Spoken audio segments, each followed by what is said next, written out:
Elle est de temps en temps l'objet de quelques spasmes et de quelques secousses, mais sa nuisance et sa toxicité s'expriment plutôt en continu. Alors, c'est tout à fait autre chose, ça. La finance actionnariale, c'est celle qui pèse sur les entreprises, c'est celle qui les contraint à dégager des taux de rentabilité faramineux, c'est celle qui contraint les corps sociaux des entreprises à des efforts de productivité absolument insensés. Donc là, on est en train de changer complètement de registre. Et moi, c'est à cette finance actionnariale-là que je veux m'en prendre en fermant la bourse. Parce que tout de même, les désordres sociaux, et pas seulement sociaux d'ailleurs, les désordres sociaux et économiques du capitalisme actionnarial, on commence maintenant à en avoir sacrément l'expérience.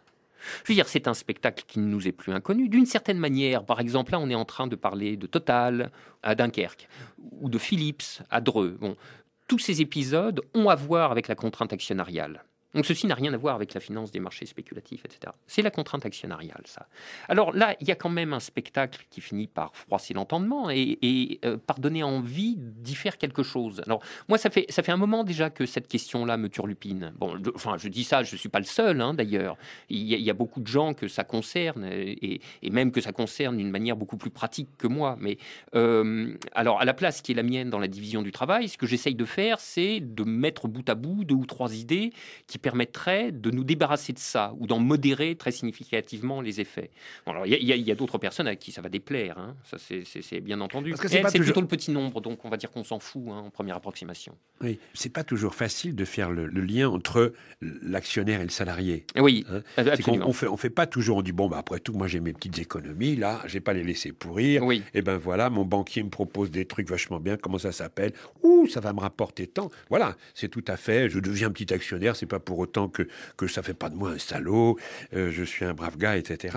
Me dire que c'est ça qui détruit les emplois, vraiment, j'arrive pas à y croire, quoi. Eh ben, il faudra pourtant s'y faire. Alors, effectivement, ce qui permet d'entretenir cette forme de cécité volontaire ou de mensonge à soi-même ou de déni, appelez-le comme vous voulez, c'est la longueur et l'étirement de toutes les médiations qui mènent du petit actionnaire qui va mettre ses 200 € dans son plan d'épargne en action jusqu'à la contrainte vécue par les salariés avec toutes les suggestions qui en résultent. Bon, donc, c'est ce système-là de médiation qu'il faut reconstituer pour que la logique du capitalisme actionnarial apparaisse, je veux dire, dans sa complétude et dans toute sa causalité de système, et pour qu'on se décide à y faire quelque chose. Bon, c'est là vraiment qu'il y a des choses à dire, parce que là, le capitalisme a connu sur 2 ou 3 décennies des mutations qui sont tout à fait considérables, et dont le trait le plus caractéristique consiste en ce pouvoir absolument exorbitant qui a été acquis par un groupe particulier à l'intérieur de la société. Ce groupe, c'est le capital actionnarial. Voilà. Bon, ce groupe a le pouvoir de soumettre les entreprises cotées à des injonctions de rentabilité financière qui ne laissent aux équipes dirigeantes pas d'autre choix que de s'y soumettre ou bien de disparaître.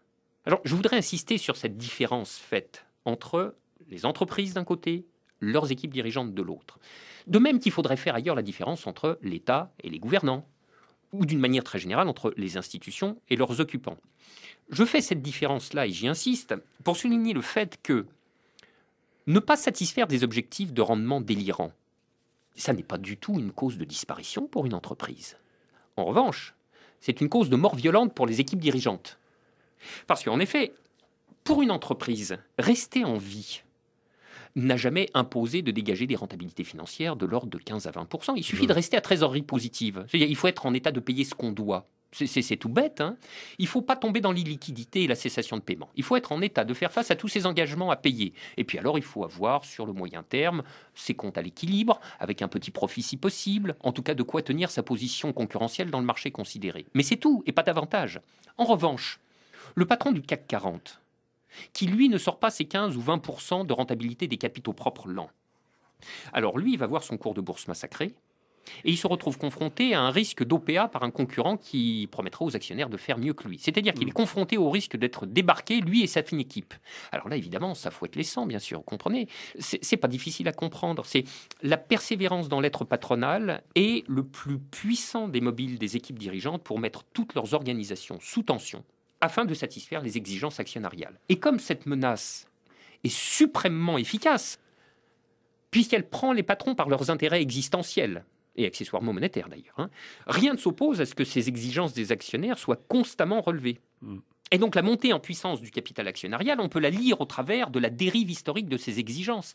Bon, alors évidemment, ça reste une abstraction tout ça, hein, la dérive historique des rendements des capitaux propres. Et il faut mettre un petit peu de chair là-dessus. Hein. Qu'est-ce qu'on peut faire pour ça? Bon, la première chose, c'est de redire que l'injonction à la rentabilité financière, les patrons ne la gardent pas pudiquement dans le secret de leur âme.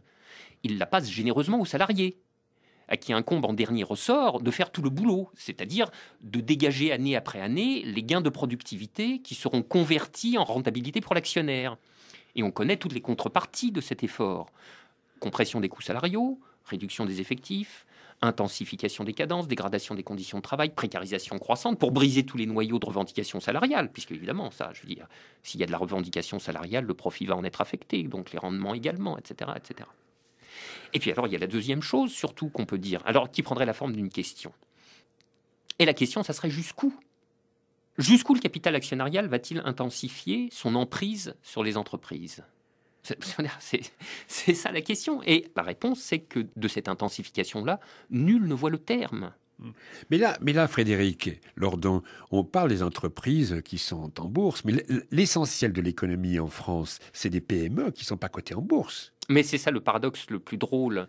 C'est qu'effectivement, si l'on considère que la plus grande partie de la production et de l'emploi viennent des PME, et que les PME, la plupart d'entre elles, l'écrasante majorité d'entre elles, ne sont pas cotées en bourse, on a déjà là un premier indice de ce que la forme institutionnelle boursière pourrait être tout à fait dispensable, puisque toutes ces entreprises, elles s'en tirent sans la bourse. Ça ne veut pas dire qu'elles n'ont pas d'actionnaires, mais elles ont des actionnaires familiaux, paisibles, dormants, etc. Alors, toutes n'ont pas cette chance d'ailleurs, hein, parce qu'il y a maintenant bon nombre de PME qui sont reprises au travers d'opérations de LBO par une catégorie d'acteurs actionnariales